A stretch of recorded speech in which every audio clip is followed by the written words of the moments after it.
We're here in Toronto at the Toronto International Bike Show, and one of the people that we ran into here was Phil White, co-founder of Cervélo, a Canadian bike company that is renowned worldwide, has had a Tour de France winner, and has recently been sold to PON Holdings of Netherlands. So it seemed like a good chance to talk with Phil about what's happening with Cervélo, what's going to happen in the future, and what's happening with him in the future. So, Phil, first of all, can you take us through what happened in terms of the sale of Cervélo and why you decided to go that route, and what it means for the future? Well, I guess Jordan and I started the company 15, 16 years ago now, and we would sit down at every year and kind of say, why did we not do as well as we wanted, or what held us back? We'd say, well, if we had, that would be a huge improvement. And after saying this for 16 years, we said, we've been looking for someone to come in as a financial partner for probably 4 or 5 years. And we talked to the guys at PON. We knew what they were looking for. They were getting into the whole bike segment. They'd bought Gazella, and then they'd bought a controlling interest in Derby cycles out of Germany. And we had a chat with them, and they seemed like the ideal partner. They understood this whole idea of managing a portfolio of brands, and keeping what was good at Cervélo and allowing us to build beyond there, and also to provide some value to the group as well. So there's synergies there, and they understood that they had to keep us as kind of the Porsche in the group, or Porsche or Lamborghini, and then they had other brands that were going to be slightly below that. But they didn't talk about taking Cervélo and moving into Walmart or something like that, and that was a very comforting for me.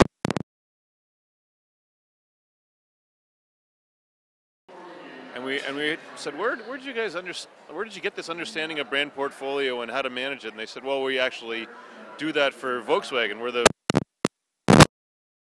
in the Netherlands. In fact, they were actually the first Volkswagen, importer. They went to Germany in 1947 and got the rights to Volkswagen, and they've been very good at managing that suite of brands, everything from Skoda to Volkswagen to Audi to Porsche, and then Lamborghini and so on.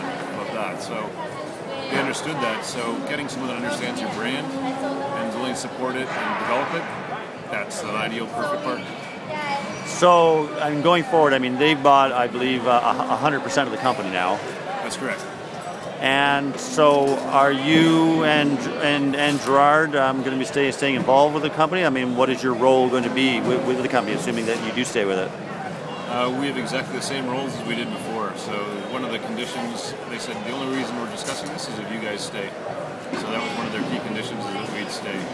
So Gerard's continuing the role that he had before, which was kind of more strategic oriented and a board advisor. And I'm continuing on as CEO since Toronto here, since that's where we have most of the operation right now. So is it going to be, in a large sense, still remain a Canadian company in terms of a Canadian headquarters and a lot of the R&D and so on still coming out of Canada? That was one of the other things they said, is you guys have to keep the R&D and the engineering team, which you've got. And that included everyone in Toronto as well as our facility and factory in California. So that was absolutely one of their conditions. So yeah, the idea was keep what we've got. We're very strong in North America, and they're very strong in Europe. So there's no advantage in kind of getting rid of Cervélo here and then moving it all to Europe. There wouldn't be any benefit in that. So yes, the nice thing about it, that gives us some confidence in it, is the brands are very complementary, and the strengths that we have in North America they don't have here, and the strengths that they have in Europe we don't have there. So I think it'll be a good match. So going forward, obviously this has only happened quite recently, but going forward, what are some of the things that you feel we're going to see happening differently with Cervélo? In other words, obviously you're going to continue to make the bikes that you're known for, the aerodynamic, quite unique designs. But what is going to change? What are we going to see differently? Well, you're going to see better delivery, which I know everyone's been pushing us on right now. We've got the S5 that we launched last July 1st, really, at the start of the Tour de France, and then the P5, which is our new triathlon bike.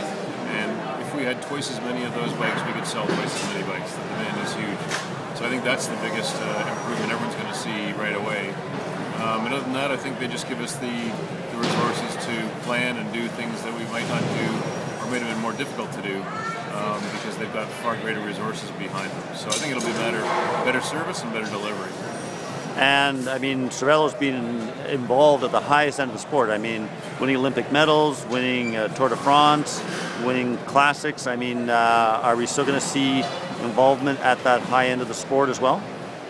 That was one of the other conditions they said, is that you have to continue the sponsorship of Garmin, and so that's continuing on as well. So we just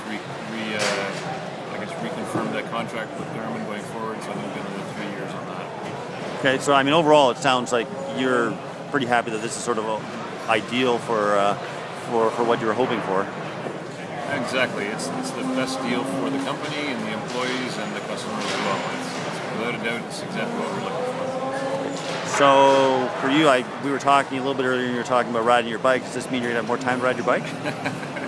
Yeah, well, the nice thing from my standpoint and from George's standpoint is it takes away the stuff that we weren't super good at and wasn't our real forte, and we didn't really enjoy, which was the finance side of it. It allows us to focus on the things that we really like doing, which is developing better bikes.